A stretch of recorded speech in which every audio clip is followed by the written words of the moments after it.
નમસ્કાર દોસ્તો હું છું ડૉક્ટર મહેશ દાફડા. મિત્રો, આ દેશની આઝાદી કાળની વાતો કરવી છે મારે. આ દેશના સ્વાતંત્ર્ય સંગ્રામની વાતો મારે કરવી છે. આ દેશની આઝાદીમાં ન જાણે કંઈક કેટલાય યુવાનોએ, વીરબંકાઓએ પોતાના જીવની આહુતિઓ આપી છે. એને યાદ કરવા છે, એને વાગોળવા છે. એની શૌર્ય ગાથા, એની ક્રાંતિ ગાથામાં ભારતીય પ્રત્યેનો પ્રેમ નવી પેઢી સુધી પહોંચાડવાનો ઉપક્રમ છે. આજે મારે વાત કરવી છે આવા જ એક દેશભક્તની, અને એ નામ છે ડૉક્ટર કેશવરામ બલિરામ હેડગેવાર. પોતાનું સમગ્ર જીવન રાષ્ટ્રને સમર્પિત કરી દેનાર ડૉક્ટર હેડગેવાર એવો નાગપુરના વતની હતા. 1 એપ્રિલ 1889 તેઓનો જન્મ થયો હતો. 8 વર્ષની ઉંમરે તેમણે રાણી વિક્ટોરિયાના રાજ્યારોહણની વર્ષગાંઠ નિમિત્તે સ્કૂલમાં વહેંચાતી મીઠાઈ ખાવાનો બહિષ્કાર કરી રાષ્ટ્રવાદી માનસના દર્શન કરાવ્યા હતા. મિત્રો, 8 વર્ષની ઉંમરે આ તાકાત છે, આ સમજણ છે.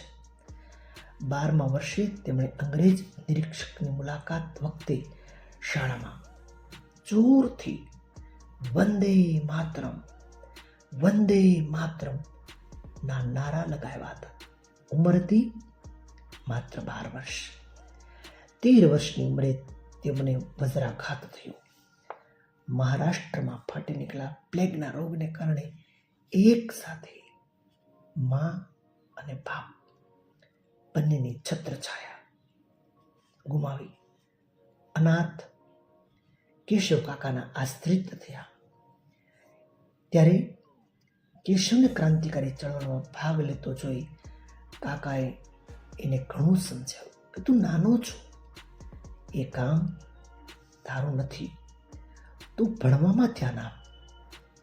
પરંતુ કાકાની આ સલાહની એમના પર કોઈ અસર ન થઈ. ઉલટાના કલકત્તા ભણવા આવ્યા અને પછી તો તેઓ સંપૂર્ણપણે કહી શકાય એમ દેશભક્તિના રંગે રંગાઈ ગયા. બંગાળની ક્રાંતિકારી સંસ્થા અનુશીલન સમિતિના તેઓ સભ્ય બન્યા. હાલ પક્ષના નેતા બિપિનચંદ્ર પાલના તેઓ સતત સંપર્કમાં રહ્યા. કલકત્તાથી MBBSની પૂર્ણ કરી નાગપુર પરત થયા.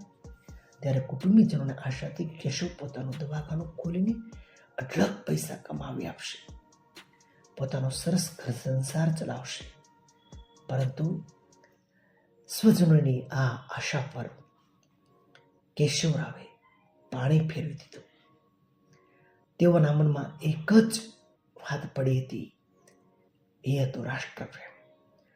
રાષ્ટ્રકાજે તેઓએ લગ્ન પણ ન કર્યા.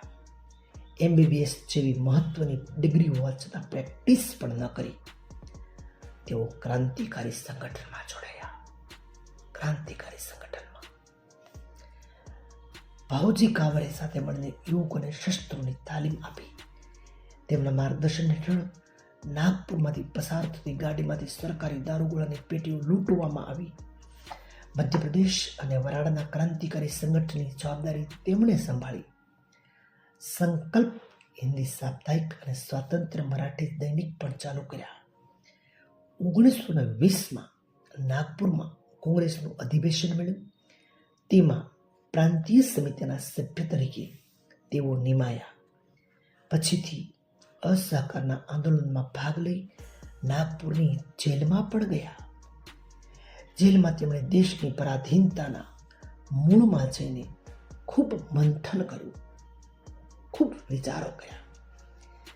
જેલમાંથી છૂટ્યા પછી શ્રી અરવિંદની જેમ આ ક્રાંતિકારી વિચારે પણ બહુ મોટો વળાંક લીધો.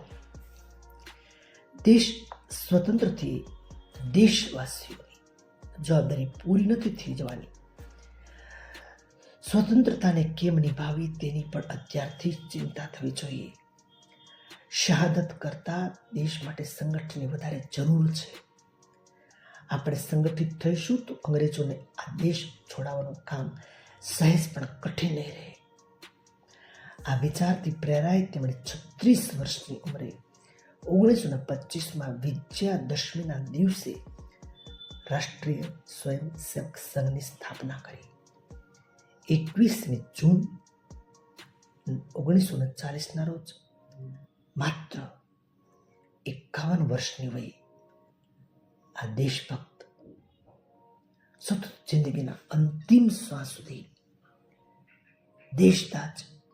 દેશ માટે કંઈક કરી છૂટવાની ભાવના સાથે 21 જૂન 1940ના રોજ માત્ર 51 વર્ષની વયે તેઓ મા ભારતીના ખોળે કાયમને માટે, હંમેશને માટે તેઓ ચિરનિંદ્રામાં પોઢી જાય છે. દોસ્તો, આ વાત હતી ડૉક્ટર કેશવરાવ બલિરામ હેડગેવાર. ભારત માતા કી જય. વંદે માતરમ.